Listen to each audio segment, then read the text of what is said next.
all, it's Karen. How are you? So we're here today to talk about universal language.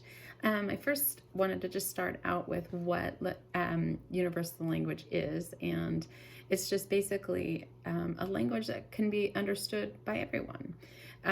So it doesn't include words or sounds that actually come out of our mouth, but it's more about communication through gestures, facial expressions, body language, music, and even sign language. It replaces words basically through the use of demonstration of your feelings.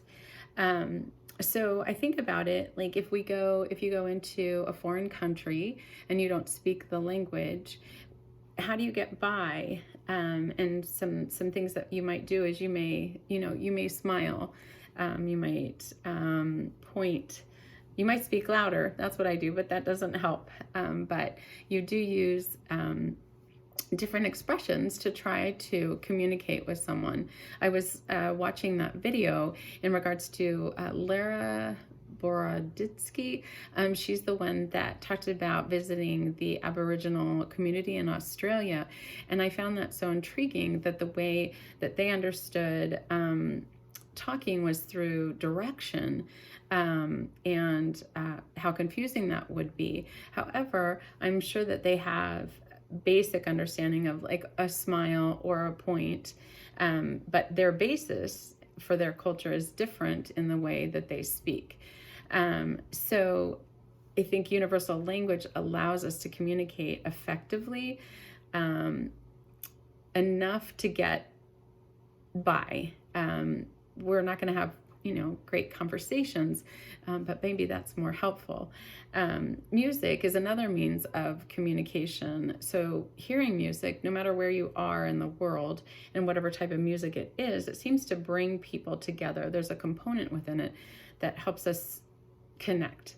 And so whether, somebody's banging on a drum or clapping their fingers or whatever, we all seem to connect in that way. The other thing is facial expressions are really important.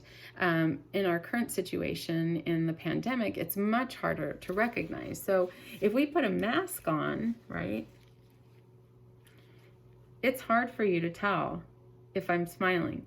You really have to pay attention and look at my eyes. So it becomes much harder to read people, to understand maybe what they might be feeling, and to see what they're trying to express.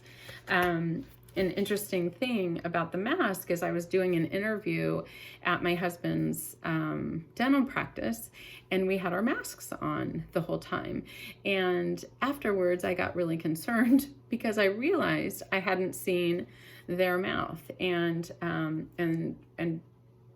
what their teeth looked like. And I'm not trying to be judgmental, but it is a dental practice. So in that representation, you would like someone, you don't want to hire someone who's got missing teeth. You want to be able to have them interact with people when you're talking about good hygiene, where it looks like they have at least teeth in their mouth.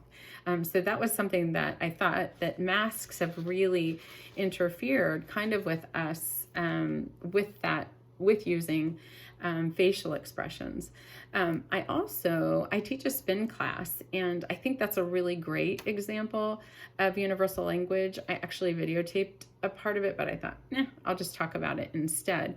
But I use music, of course, to encourage and motivate, but I also use the music to maintain the cadence of the pedal stroke so that you're matching the music to the spin cycle or the cadence cycle, and to create the most effective workout.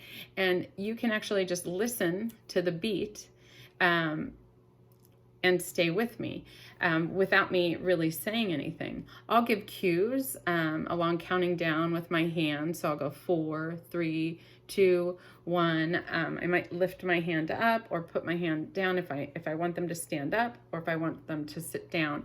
And what's happening is, even if they can't hear me, they're going to mimic my music, my movements. And so I thought the spin class was a really actually great